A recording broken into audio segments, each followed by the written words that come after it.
함께 기도드리겠습니다. 대저 의인의 길은 여호와께서 인정하시나 악인의 길은 망하리로다. 죄가 없으신 분이 육신을 입고 오셔서 악인들인 저희들의 죄를 용서하시고 의인으로 삼아주셔서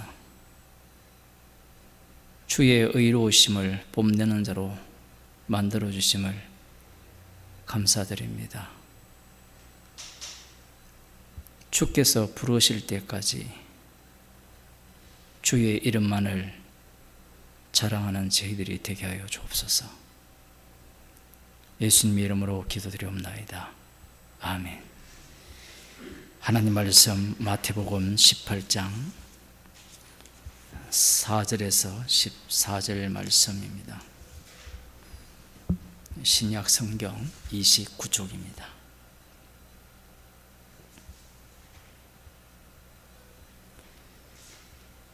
(3절부터) 읽겠습니다.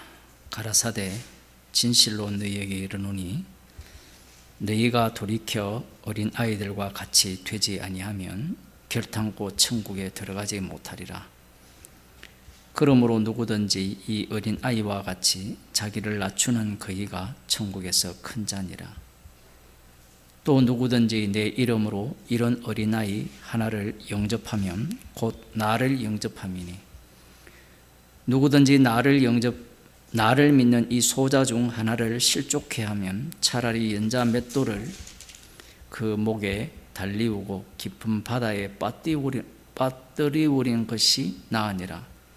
실족해 하는 일들이 있음을 인하여 세상에 화가 있도다. 실족해 하는 일이 없을 수는 없으나 실족해 하는 그 사람에게는 화가 있도다. 만일 네 손이나 네 발이 너를 범죄케 하거든 찍어내버리라. 불구자나 절뚝발이로 영생에 들어가는 것이 두 손과 두 발을 가지고 영원한 불에 던지우는 것보다 나으니라. 만일 내 눈이 너를 범죄케 하거든 빼어내버리라. 한 눈으로 영생에 들어가는 것이 두 눈을 가지고 지옥불에 던지우는 것보다 나으니라. 삼가 이 소자 중에 하나도 없인 여기지 말라. 너희에게 말하노니 저희 천사들이 하늘에서 하늘에 계신 내 아버지의 얼굴을 항상 배옵느니라. 너희 생각에는 어떻겠느냐? 만일 어떤 사람이 양 100마리가 있는데 그 중에 하나가 길을 잃었으면 그 99마리를 산에 두고 가서 길 잃은 양을 찾지 않겠느냐? 진실로 너희에게 이르노니 만일 찾으면 길을 잃지 아니한 99마리보다 이것을 더 기뻐하리라. 이와 같이 이 소자 중에 하나라도 잃어버리는 것은 하늘에 계신 너희 아버지의 뜻이 아니니라. 아멘. 제자들이 천국에서는 누가 큽니까? 라고 질문을 했습니다. 자신들은 천국의 아들들이라고 확신하고 있는 거예요. 그 이유는 다윗 언약에 의하면 다윗의 후손이 하나님의 아들이 되고 그 아들이 왕이 된다면 당연히 자신들도 하나님의 아들들이 된다라는 논리를 갖고 있습니다. 출애굽기에서도 이스라엘을 하나님의 아들로 이렇게 만드셨고 아들로 만드신 것에 대해서 취소된 적이 없습니다. 예수님의 말씀을 들은 제자들이 그러한 천국, 그들이 꿈꾸는 천국이죠. 그러한 천국에서는 누가 큽니까? 라고 물었을 때 지난 시간에는 너희가 돌이켜 어린아이들과 같이 되지 아니하면 결탄코 천국에 들어가지 못하리라. 이 본문을 갖고 말씀을 나누었죠. 요한복음 3장에 나오듯이 어른이 돌이켜 어린아이가 될 수 있는 방법은 없습니다. 제자들의 질문이 잘못되었죠. 그런데 오늘 본문을 보면 누가 큽니까? 라고 이렇게 질문을 했을 때 예수님께서 이렇게 말씀합니다. 그러므로 누구든지 이 어린아이와 같이 자기를 낮추는 자는 낮추는 그이가 천국에서 큰 자니라. 3절에서는 너희가 돌이켜 어린아이와 같지 아니하면 결탄코 천국에 들어가지 못하리라 라고 말씀을 하셨어요. 제자들의 생각에는 질문이죠. 그러면 어린아이와 같다는 게 뭡니까? 이렇게 질문이 나오는 거예요. 지난 시간에 아마 많은 사람들이 이 본문을 보고 요한복음 3장을 갖고 와서 거듭나지 아니하면 하나님 나라를 볼 수 없다라는 말씀과 연결시키니까 당황했을 수가 있어요. 예수님의 말씀은 육에 속한 자들은 못 알아들어요. 못 알아듣는데 육에 속한 자들은 그 말씀을 자기 방식으로 계속해서 이해하고 관찰하려고 합니다. 그게 왜 중요하냐라고 하면 이 제자들의 모습 속에서 이후에 성령을 받은 교회가 등장이 되잖아요. 그런데 희한한 것은 성령을 받은 교회와 받지 않는 교회가 섞여 있다는 사실입니다. 천국은 알곡과 가라지가 섞여 있는 곳으로서 알곡과 가라지가 최종적으로는 심판을 받는 그런 갈라냄을 당하여서 알곡은 곳간에 들이고 쭉증이는 꺼지지 않는 불에 태운다라는 그 말씀과 연결이 되어 있습니다. 제자들의 관심은 어디에 있느냐라고 하면 자기들이 천국에 가서 높은 자리를 차지하는 것에 있습니다. 교회에 와서 이러한 욕망이 없다면 아무도 교회를 안 다니려고 하겠죠. 예수님 안 믿으려고 할 겁니다. 아니 내가 예수님을 믿고 이 교회에 나오고 시간을 투자하고 돈을 투자하고 에너지를 투자하는데 나에게 돌아오는 것이 아무것도 없다. 적어도 천국에 저 기퉁이에 한 자리 끄트머리 말석이라도 주지 않겠느냐. 그런데 그가 말하는 말석이라는 것은 굉장히 높은 자리를 생각하는 거예요. 그러한 생각을 갖고 교회를 오는 겁니다. 제자들의 이 모습은 오늘날 교회 오는 사람들을 대표해서 보여준다라고 보시면 돼요. 또한 구약에 나온 이스라엘 있죠. 아브라함도 마찬가지고 이삭도 마찬가지고 야곱도 마찬가지고 요셉도 마찬가지고 유월절 어린 양의 피로 구출받은 이스라엘도 마찬가지고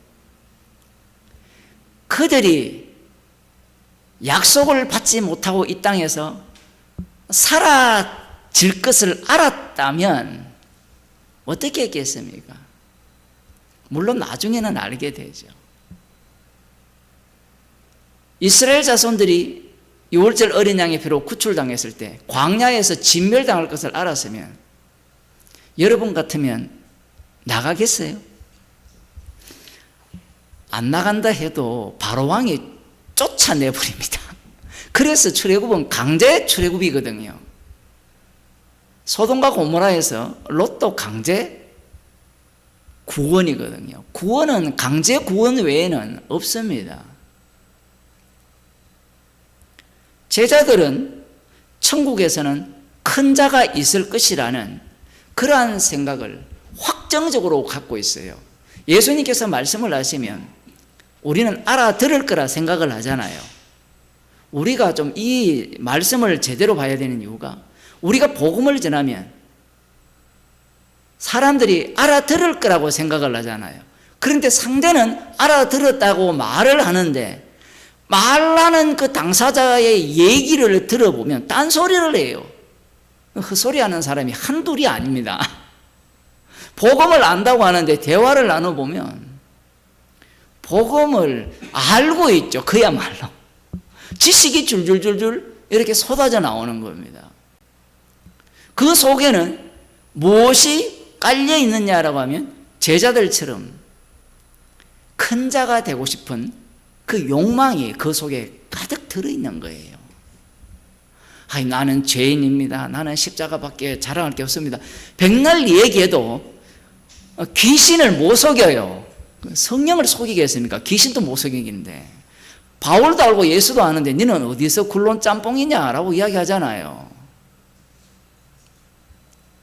본인은 모르죠. 본인은 지식으로 이렇게 칭칭 감아가지고 성경의 지식, 복음의 지식을 쏟아내기 때문에, 안 그렇, 나는 복음을 안다라고 주장을 하는데, 성령 받은 사람은 그거 알죠. 저 사람이 왜 저 이야기를 하고, 왜 저런 설교를 하고, 왜 저런 말을 하는지.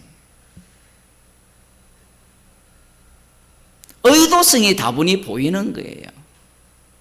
다분히 보이는 게 문제가 아니라 책망을 안 받는다라는 겁니다. 마치 성령을 받지 못한 제자들처럼 자기가 생각하는 천국의 이 권력 서열, 그 서열, 2인자가 윤 대통령이라 하잖아요. 1인자 그 위에 또 1인자가 있다는데, 그 2인자가 되고 싶어 하는 거예요. 3인자가 되고 싶고, 3인자가 못 되면 4인자가 되고 싶고, 권력서의 5위, 6위, 이런 식으로 거기에 대한 이 탐심이죠. 이 골로새서 3장 5절에서는 탐심은 우상 숭배라 했거든요. 그러니 천국에서 누가 높으냐라는 것은 탐심인데, 이 탐심이 어디에서 온 겁니까? 다윗 왕국에서 왔거든요. 아브라함 언약에서 왔단 말이에요. 강력한 국가를 이루게 하겠다라고 했을 때, 그 강력한 국가가 아들과 양자로 된 국가라고는 꿈에도 생각을 못해요. 그 나라는 왕은 한 분뿐이에요. 왕은 한 분뿐이고, 왕 같은 제사장만 가득 있어요. 그들은 아들 아닙니다. 나는 양자입니다. 맏아들이 십자가에서 피 흘려서 자기 이름을 자랑케 하기 위해서 양자 만들었습니다. 여기에는 권력 서열이 없어요. 문제는 아브라함 언약부터 다윗 언약까지 이렇게 흘러오는 그 과정 속에서 나라를 약속을 했잖아요. 그럼 나라라고 생각할 때 지금도 신학자들이나 목사들이 성경을 읽으면서 하나님 나라를 가르치거든요. 성경을 볼 때 하나님 나라로 보는 것이 굉장히 포괄적이라는 거예요. 그래놓고 말하는 게 뭔가 하면 나라에는 땅이 있어야 되고 왕이 있어야 되고 백성이 있어야 된다는 겁니다. 모형을 어디에 둔 거예요? 이 땅에 제국을 모형으로 둔 거예요. 그런 식으로 하나님 나라를 가리키니까 교회에 온 사람들이 하나님 나라를 뭘로 생각합니까? 이 땅의 그 땅, 국경이 있는 그 영토, 그 다음 그곳에 백성은 누구냐? 나. 땅은 어디냐? 새하늘과 새 땅, 아니면 예루살렘을 중심으로 한 땅, 아니면 대한민국. 요즘 그런 목사들 되게 많거든요. 이 민족이 누구의 자손이냐 이거죠. 셈의 후예라는 겁니다. 정신 나간 사람들이에요. 나중에 성경 이야기하다가 복음 이야기하다가 복음을 함께 교제했던 어떤 목사도 지금 그런 소리 하고 있다는데, 나이가 많아서 정신병 걸렸는지 모르지만 이 성령의 세계를 근처에 가보지도 못한 거예요.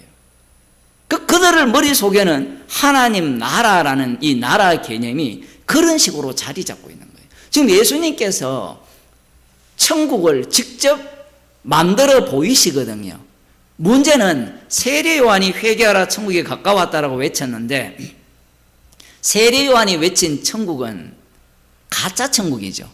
그 천국으로 인하여서 예수님이 살해당하거든요. 그 세례 요한을 이어받아서 제자들이 지금 천국에 대해서 생각을 하고 있으면서 예수님의 말씀을 들으면서 앞서서 고난받고 죽고 3일 만에 살아나야 한다라고 아무리 이야기해도 그건 그거고, 오늘 교인들 같아요. 십자가를 아무리 이야기해도 십자가가 답인 건 아는데, 그래 그 답인데, 그래서 그 다음 그걸 원하는 거예요. 그걸 누가, 이 제자들이 성령을 못 받았으니까 계속해서 십자가는 알겠는데 어떻게 살아야 됩니까? 이게 또 그건 십자가를 아는 게 아니죠.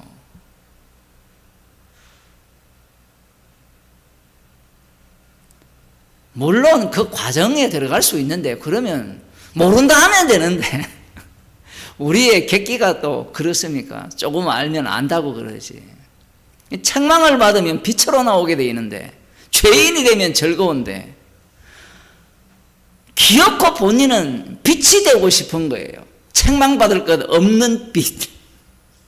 이 제자들은 지금 복된 자들이거든요. 물론 가룟 유다는 아니지만. 제자들이 이 모습을 보이는 것은 이후에 주님께서 주가 되셔서 아버지로부터 성령을 받아서 주님의 영, 그리스도의 영을 부어주시게 되는데, 놀라운 것은 그 그리스도의 영을 부어준 그 교회 가운데 똑같이 누가 큽니까? 라는 이러한 생각을 가진 자들이 등장을 하고, 그러면서 자기가 큰 자가 되려고 하는 자들이 나타난다라는 사실입니다. 그래서 예수님께서, 그래 누가 천국에서 크냐? 이 어린 나이와 같이 자기를 낮추는 자가 천국에서 큰 자니라, 이렇게 말씀을 하셨어요. 자, 어린아이 우리 집사님 3명 있죠, 집에. 그죠? 가장 갓난하게 이제 태어난 지 100일도 안 된 언니로부터 시작해서 어느 정도 낮춥니까? 지금 예수님이 세운 그 아이가 언니는 아닌 것 같고 세웠으니까 뭐 5살? 7살? 10살? 애들이 뭘 낮추어요? 아이들이 영악하거든요. 영악하거든요. 100일도 안 됐는데 더 영악하죠. 아니, 하나만 주면 고맙습니다 해야 되는데 움직여달래.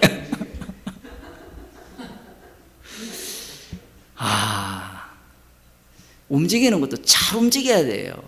앉는 것도 강도가 적절해야 되지. 예수님의 말씀은 맞습니다. 자기를 낮추는 자가 천국에서 큰 자가 맞아요. 이 말씀이 틀린 게 아니에요. 오해하지 마세요. 그런데 예수님의 말씀은 영의 말씀입니다. 못 알아듣는다라는 거예요. 그러면 못 알아듣는 자들이 이 말씀을 듣게 되면 어떻게 해석하겠습니까?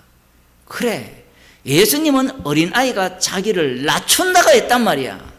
그 자기를 낮추는 자가 큰 자라고 하셨으니까, 제가 애 키워봤는데 자기를 낮출 때는요, 뭔가 필요할 때밖에 없어요.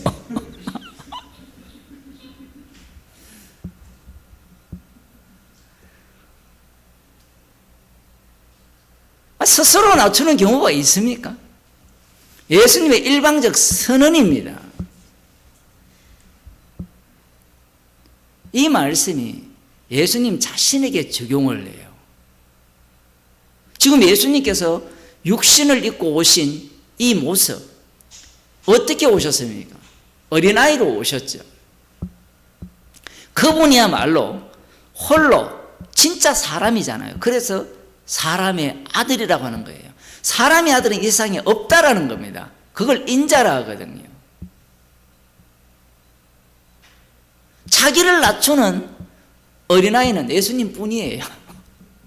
그런데 어린아이 때 예수님의 모습을 보면 아버지한테 바락바락 대들잖아요. 아버지요, 내가 내 아버지 집에 있을 줄 알지 못했습니까? 우리 같으면 이런 사가지 없는 놈. 사람들은 그런 본문을 아무렇지 않게 보잖아요. 세상이 십자가 지시는 주님 중심이거든요.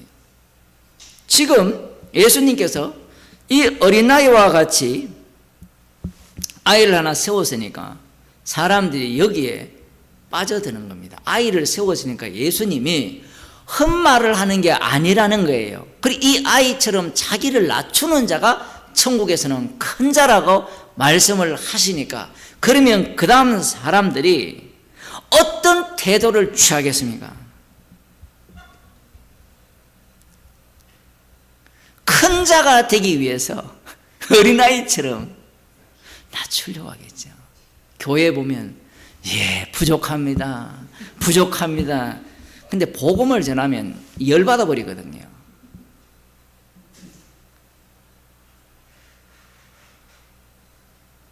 꿍꿍이가 있는 거예요. 자기를 낮추는 이유가. 지금 제자들이요, 참고, 캔디야 캔디. 참고 또 참고 참으면서 예수님을 따라가는 거예요. 왜냐하면 예수님이 툭툭 던져쓰는 말씀을 들어보면 도무지 받아들일 수 없는 말씀인데 그래도 꿈은 이루어진다. 그 꿈을 지금 포기를 못하는 거예요.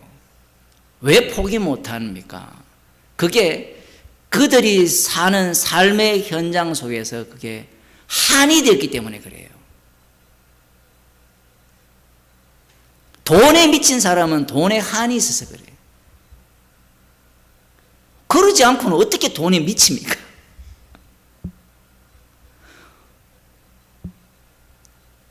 돈을 사랑하는 거거든요.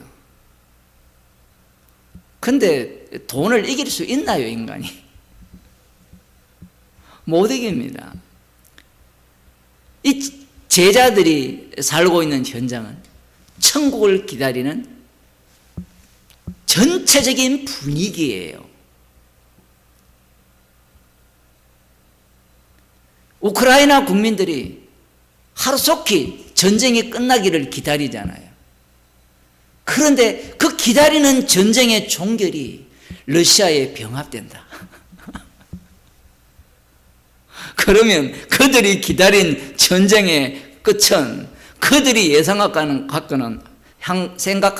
것과는 전혀 다른 상황이잖아요. 제자들이 형편이 그런 겁니다. 지금 또 광화문에서 요즘은 하는지는 모르겠지만 우리 집사님이 거기 있는 그 동네 있잖아요. 그죠?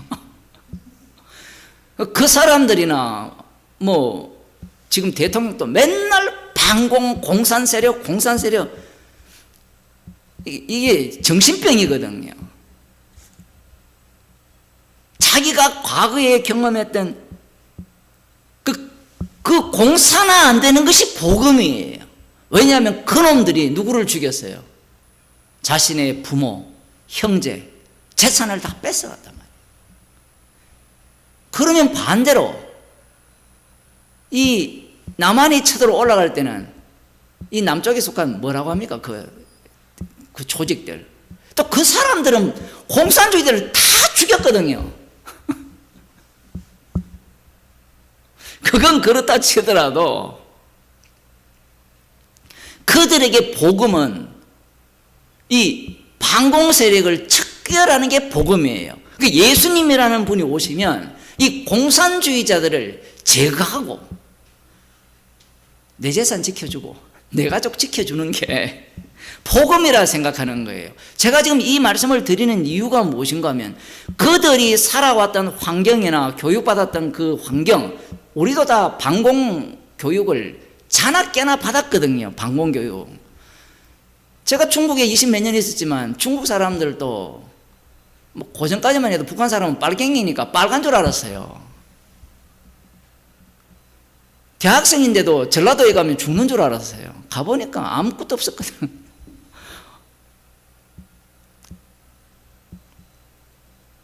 그런 사람들에게 복음이라는 것은 그 환경 속에서 복음이 자기 방식으로 해석이 되는 겁니다. 그 천국이 왔다라고 할 때, 예수님이 죄를 용서하고 천국을 준다라고 할 때, 가난한 사람들은 이 가난을 해결하는 것이 예수님이고, 선교사들이 대놓고 이야기를 했잖아요.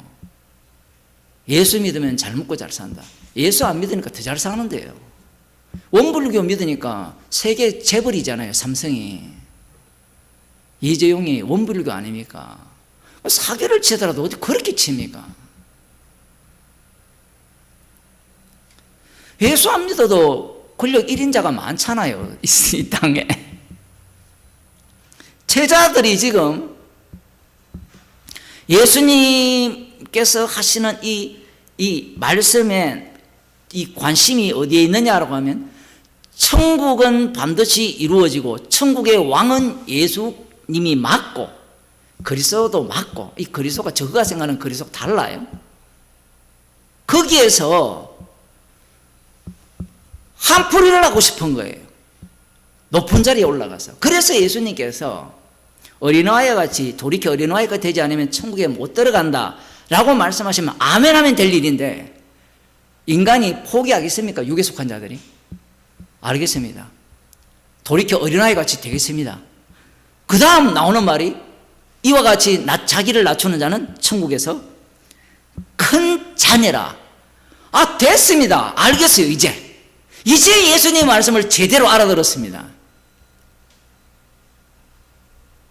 낮추면 큰 자라는 거예요. 낮추면.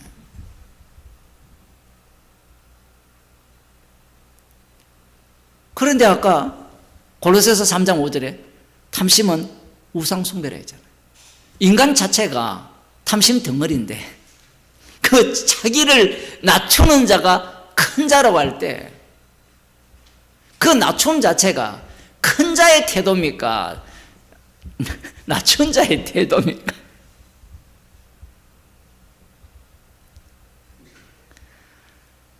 머리를 너무나 잘 굴리는 거예요. 많은 사람들이 이 본문을 그렇게 보는 겁니다. 그래서 제가 지난 시간에 요한복음 3장을 갖고 얘기를 했잖아요. 거듭나지 아니하면 하나님 나라를 볼 수 없는 겁니다. 누가 큽니까? 라고 질문을 할 때 거듭나지 아니하면 하나님 나라를 볼 수 없다라고 해버려요. 들어가지 못할 정도가 아니고 아예 보지도 못하는 겁니다. 보지도. 보는 거하고 들어가는 것도 달라요. 보는 것은 바깥에서 볼 수 있는 거잖아요. 그 근처도 못 간다는 얘기입니다. 예수님이 그러면 처음부터 그렇게 말씀하시지. 예수님은 자기 목숨을 대속물로 내어주러 오셨어요.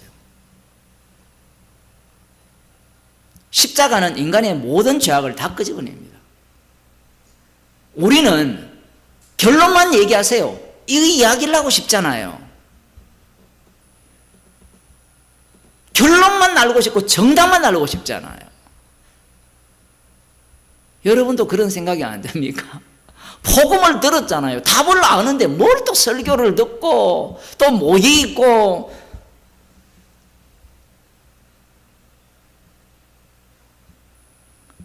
우리를 구원하기 위한 목적이 아닌 거예요. 자신이 베푸신 그 은혜의 깊이를 뽐내기 위함이에요. 자기 자랑하기 위해서 십자가 지시고 자기 백성을 만들었어요. 이 얘기를 꼭 해야 돼요. 그래야 삐져서 예수 안 믿어요. 사람들이 비아냥되거든요. 자기 이름을 위해 의의 길로 인도하신다라고 분명히 얘기를 했는데 이걸 유대인들은 어떻게 바꿔버립니까? 주의 이름을 위해 의의 길로 인도하신다 그러면 그 주의 이름을 위해 하시는 모든 길들은 의의 길이 되어야 되잖아요. 근데 그걸 거꾸로 해석하세요. 주의 이름을 위하여 의의 길로 인도하시니까 나의 길은 어떤 길이어야 된다? 이 주의 이름이라는 개념 자체가 머릿속에 각인되어 있기 때문에 주의 이름이 십자가에 피 흘려 죽으시는 주의 이름인 줄 생각도 못하는 겁니다. 구약을 볼 때 무슨 수로 그 답을 캐치해내겠습니까? 가둬뒀는데. 물론 선지자들이나 그런 사람들은 믿음으로 인도함을 받죠.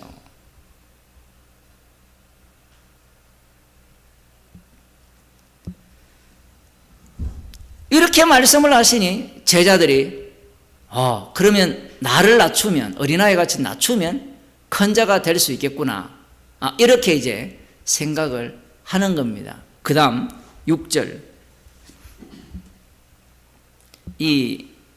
꼭 7곡에 같아요. 예수님의 말씀이. 또 누구든지 내 이름으로 이런 어린아이 하나를 영접하면 곧 나를 영접함이니. 여기에 이제 내 이름이 나와요. 예수님의 이름. 이게 어려운 겁니다. 앞서 제자가 베드로가 주는 그리스도시요 살아계신 하나님의 아들이십니다, 이렇게 이야기를 했거든요. 여기에는 무엇이 빠졌어요? 물론 당신이라 했는데 마태복음이 이런 것들이 참 놀랍다라고 밖에 이야기 못하겠어요. 분명히 2장에서는 예수 이름이 나오잖아요. 근데 베드로가 예수라는 그 이름을 빼버려요. 사도행전에 가면 예수라는 이름은 십자가에 못 박혀 죽은 이름이에요. 그리고 죽었다가 부활한 이름이 예수입니다. 여기에 내 이름으로 누구든지 이런 어린 아이 하나를 영접하면 곧 나를 영접함이라, 이렇게 말씀을 하셨거든요. 자, 내 이름으로 영접하기 전에 지금 예수님이 자기 땅에 오셨습니다. 제자들이 지금 예수님을 영접했나요?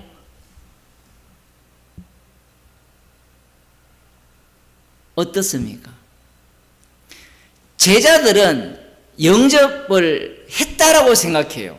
왜냐하면 신앙 고백도 제대로 했고 칭찬도 받았으니까 자신들은 예수님을 영접했다라고 생각을 하는 거예요. 그런데 예수님께서 지금 큰 자다라고 말씀을 하시니까 제자들은 어린아이 같이 자기를 낮추면 큰 자가 될 것이라고 예상을 하고 있는데 예수님의 이름을 여기에서 갖고 오시면서 내 이름으로 이런 어린아이 하나를 영접하면 곧 나를 영접함이니, 이렇게 되어 있어요. 예수님의 이름으로 자기를 낮추는 어린아이와 같은 자를 영접하면 예수님을 영접한 것이라고 말씀을 합니다. 문제는 지금 이 제자들이 예수님을 영접을 하지 않았다라는 거예요. 왜? 육에 속해 있고 이들은 예수님이 하시는 모든 일들을 보면서 그 예수님을 어떤 식으로 조각을 했나요? 우상 예수로 조각을 했죠. 진짜 멋진 말이네요. 예수님께서 행하시는 일, 하시는 말씀들을 보면서 더하고 뺄 것도 없이 다 갖고 와서 나를 위한 예수로 만들어가고 있었습니다. 예수님을 이들은 영접하지 않았어요. 뭘 몰라요 지금 아직도? 예수님의 이름을 알아요 몰라요? 모르죠.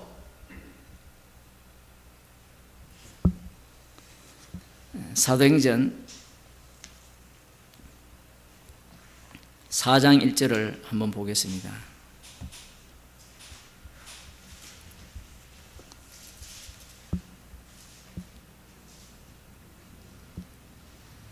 사도들이 백성에게 말할 때에 제사장들과 성전 맡은 자와 사두개인들이 이르러 백성을 가르침과 예수를 들어 죽은 자 가운데서 부활하는 도전함을 싫어하여. 지금 이 사두개인들이나 바리새인들은 예수의 이름으로 말하지 말라고 해요. 예수를 전하지 말라고 합니다. 왜 전하지 말라고 하는가 하면 예수는 죽었죠. 그런데 죽은 그분이 살아나셔서 주가 되셨다라는 거예요.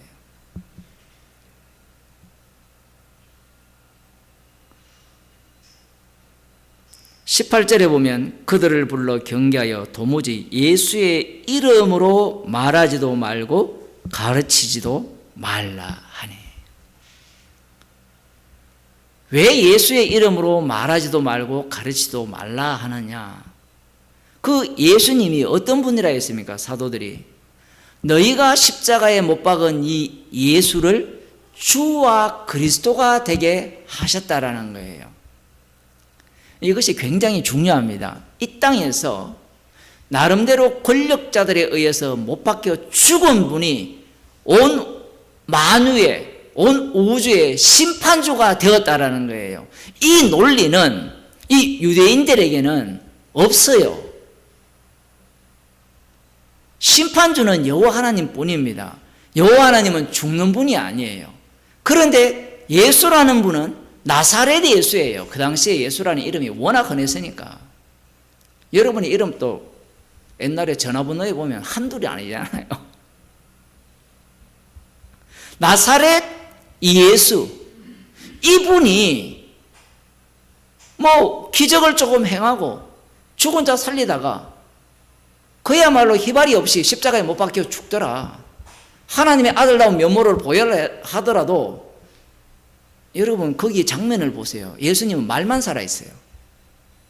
제가 예전에 그런 말씀을 드린 것 같은데 예수님은 말씀만 안 하셨으면 십자가에 못 박혀 죽으실 리도 없고 사도들도 마찬가지죠. 액션만 하면 아무도 공격을 안 합니다. 그 힘없는 죽어버렸잖아요. 죽은 분이 심판주가 됐다는 것은 이들은 받아들일 수가 없습니다. 사기라는 거죠. 사기라는 거. 그리고 그 다음 문제는 우리가 사도행전에 보면 성령이 비둘기같이 임했다라고 하는데 그 다음 장면에서 계속 그렇게 보여주면 눈으로 보고 믿을 수 있는 여지가 있을 거 아니에요. 그런데 주님이 그렇게 일을 안 합니다. 보고 믿는 자는 믿음이 아니기 때문에 그래요. 진짜 복받은 자는 보지 않고 믿죠. 증거를 보고 믿겠다는 것은 가짜 믿음입니다. 27절에 보면 과연 헤롯과 본디오 빌라도는 이방인과 이스라엘 백성과 합동하여 하나님의 기름 부으신 거룩한 종 예수를 거스려 하나님의 권능과 그 뜻대로 이루려고 예정하신 그것을 행하려고 이 성에 모였나이다. 예수를 거스렸죠. 이 예수를 거스리는 자가 누구였습니까? 천국에서는 누가 큽니까? 라고 묻던 자들이에요. 제자들이 성령을 받고 난 뒤에 이 마태복음 17장 이 구절을 읽는 순간 얼마나 놀랐겠습니까? 자신들의 사고와 자신들의 믿음이 예수님을 살해했다라는 사실을 성령을 받기 전에는 할 길이 없죠. 여기에 보면 누구든지 내 이름으로 이런 어린아이 하나를 예수님도 영접하지 않는데 어린아이를 영접할 리가 없습니다. 나중에 제자들이 누가 크냐 다투거든요.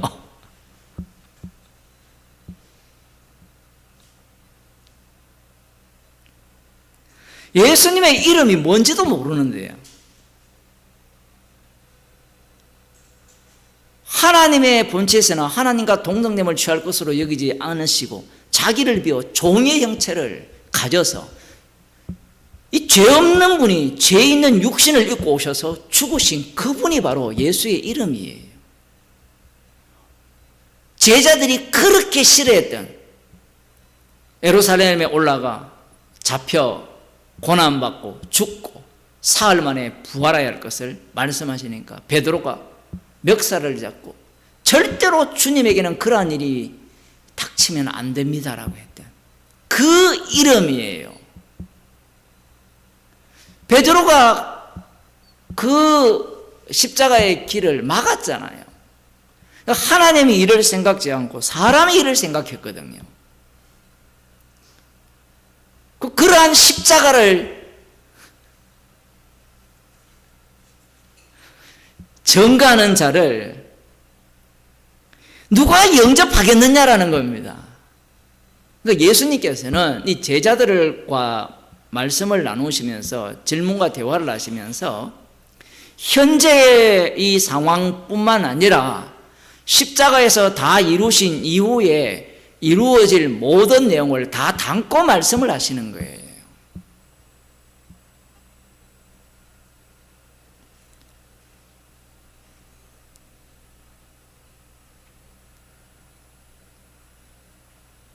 제자들은 이런 생각을 하겠죠.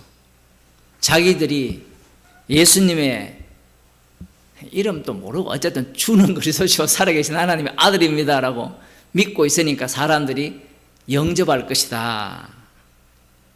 뭐 이런 식으로 해석을 할 겁니다. 그러나 내 이름으로 이런 어린아이 하나를 영접하면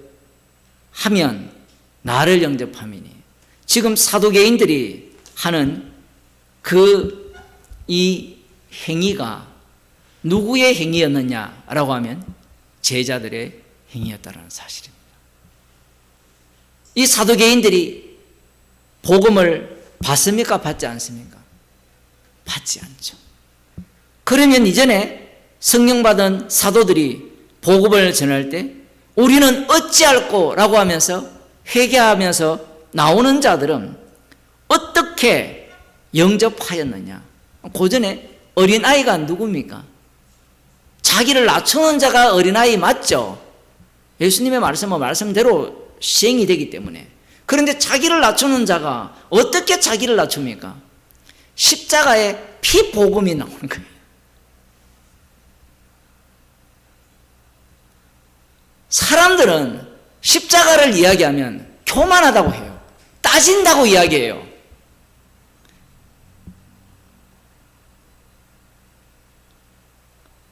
복음을 알면 십자가의 길을 가야죠.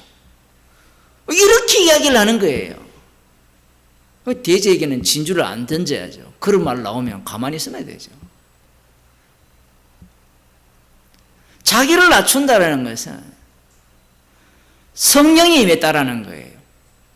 그게 요한복음 3장에 나오는 거듭남의 비밀입니다. 성령이 임하니까 내가 구원받은 날짜를 안다. 요거 사기꾼입니다. 성령이 임하면 구원에 대해서는 관심 하나도 없어요. 오로지 내 몸에서 이 죽을 육신 가운데 예수의 생명만 나타나기를 소원하면서 죽음에 넘겨오는 겁니다. 뭐 때문에? 십자가 자랑하는 것 때문에. 그 십자가를 자랑하기 때문에 너희가 십자가에 못 박으니 예수를 주와 그리스도가 되게 하셨다라는 이 복음을 전하기 때문에 이들은 자기를 낮추는 자예요. 왜 자기를 낮추는 겁니까? 고린도 후서 4장 5절을 한번 보면요.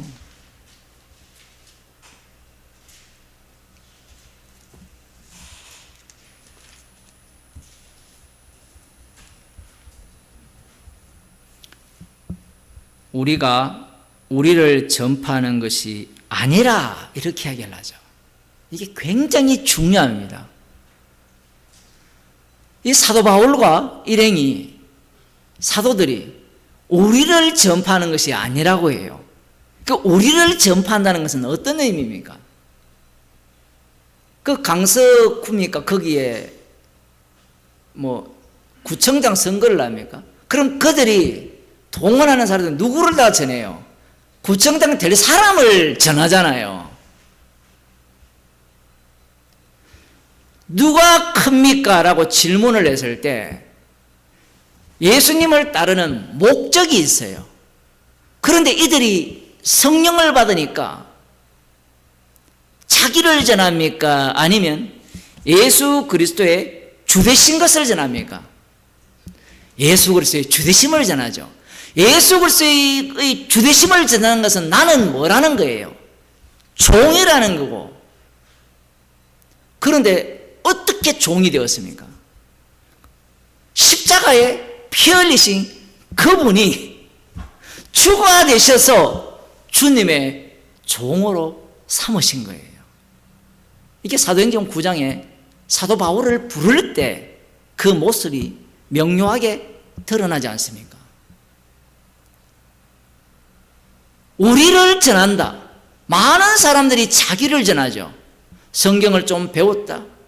제가 그저께 카톡 문자를 받았는데 성경에 괜찮은 말을 다 끌고 왔어요.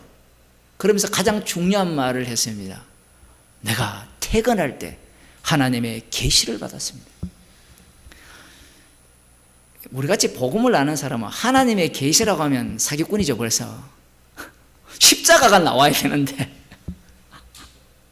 사기를 치더라도 어떻게 그렇게 지나게나 다 그렇게 치니까. 무엇을 전하겠어요? 성경을 이용해서 자기를 전하는 거예요. 그런데 이 사도 바울과 함께하는 일행들은 우리는 우리를 전파하는 것이 아니라, 이게 굉장히 중요합니다. 아니라는 거. 이게 자기 부인이거든요. 사람들이 복음을 들을 때, 설교를 할 때 비판하지 말라고 해요.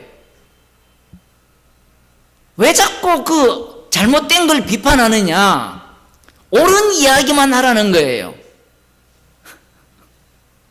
옳은 이야기하면 사기꾼입니다. 왜 그러냐 하면 아니요가 없기 때문에 그래요. 예수님을 따라가려면 반드시 자기를 부인하고 가야 돼요. 자기 부인 없는 것은 자기를 증거하는 거예요. 그러면 너를 부인하지 왜 애꿎은 그런 사람들을 부인하느냐? 첫째 아담은 있기 때문에 그렇습니다.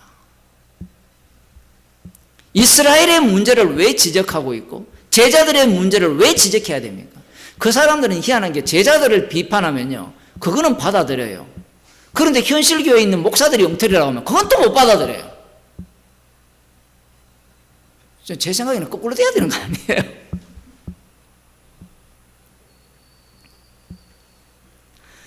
우리가 우리를 전파하는 것이 아니라는 겁니다.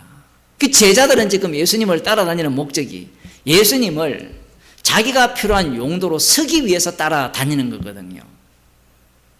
그런데 나의 이름으로 이 어린아이 하나를 영접하면 나를 영접하는 것이다. 이렇게 말씀하심으로 말미암아 제자들은 자기의 욕망에 더 충실한 자가 됩니다. 그러나 성령을 받은 이후에 가룟 유다는 빠지고요, 베드로와 다른 11 제자들은 자기를 전하는 자가 아니었습니다. 자기를 낮추는 자였죠. 그 낮추는 방식이 뭐냐면 자기를 전하는 것이 아니라 예수의 주되심. 너희가 십자가에 못 박은 예수를 주와 그리스도가 되게 하셨다. 그 너희 속에 자기들도 들어가요. 복음을 전할 때, 설교를 할 때 설교학에서 이런 걸 가르치거든요. 설교를 할 때 저도 죄인입니다라는 말을 하라고 가르쳐요. 그리고 너희들이 죄인이다라고 하지 말고 우리가 죄인입니다라는 말을 하라는 거예요. 그래야 교인들이 불쾌하지 않다는 겁니다. 뭐 일리는 있잖아요. 그런데 사도들이 설교를 할 때 그렇게 안 합니다. 선지자들이 외칠 때. 왜냐하면 복음을 외치기 때문에 그래요. 그러면 또 뭐라고 이야기하는가 하면 지만 다 맞대. 그러니까 말씀을 들을 생각이 없고 마음속에 꼼수가 있는 거예요. 자기가 그걸 하고 싶은 거예요. 너희는 다 죄인이고 남은 의롭다. 이걸 하고 싶은 거예요. 자기를 전하고 싶은 겁니다. 그런데 지금 이 사도들은 우리를 전파하는 것이 아니라 예수 그리스도의 주되심을 전하고 그 다음 또 뭘 이야기하는가 하면 또 예수를 위하여 우리가 너희의 종된 것을 전파함이라. 이야, 정말 충격을 받습니다. 누가? 베드로가, 이 제자들이. 어린아이와 같이 자기를 낮추면 큰 자가 된다고 했는데 뭘 전해요? 우리가 너희의 예수님을 위하여가 아니고 헬라어 성경을 보면 예수님을 인하여입니다. 인하여. 예수님을 통하여. 마치 위하여라고 하니까 자기들이 주인공이 된 것 같은데 그게 아니라 예수님을 인하여 우리가 너희의 종된 것을 전파하니라. 예수님이 주가 되셔서 우리를 어떤 자로 만드셨어요? 어린아이 같은 자로 만드셔서 우리를 낮추게 하셔서 큰 자로 만드셔서 너희의 종이 되게 하셨다.